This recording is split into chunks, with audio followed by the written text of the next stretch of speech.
ভক্তের ভগবান শ্রীকৃষ্ণ।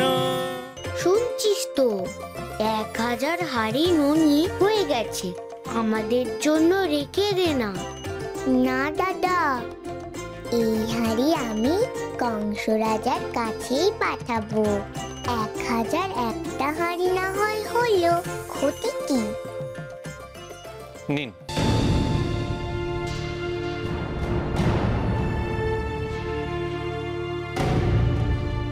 এই অতিরিক্ত হাঁড়িটা আপনি নিয়ে যান, আর মহারাজ কংসকে বলবেন সমগ্র নন্দগ্রামবাসীদের তরফ থেকে এই হাঁড়িটা তাকে উপহার হিসেবে পাঠানো হলো।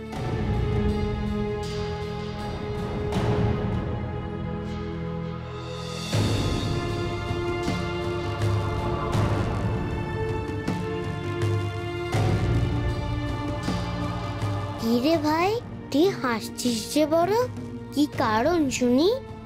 হাসির জন্য আবার কোনো কারণ লাগে নাকি দাদা? ইচ্ছে হচ্ছে তাই হাসছি।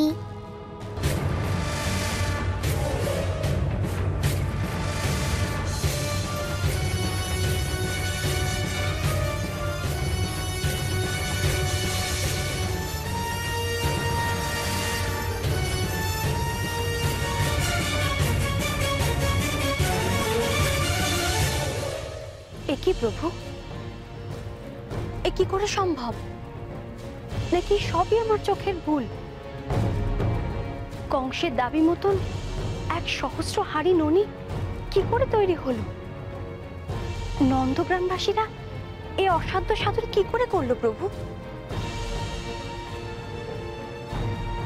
তার উপর আবার একটা অতিরিক্ত হাঁড়ি।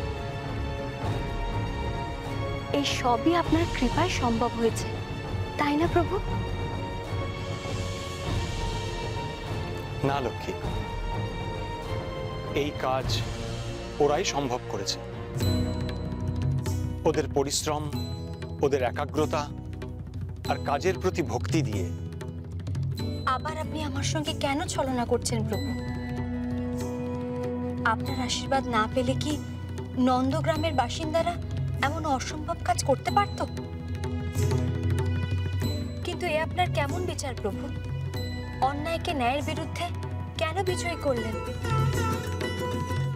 অহংকারের অত্যাচারকে নিরীহ মানুষের বিরুদ্ধে কেন জিতিয়ে দিলেন আপনি? এ কথা কেন বলছো কমলা? 1,000 হাঁড়ি ননি পেয়ে কংসের উল্লাস তো বেড়ে যাবে।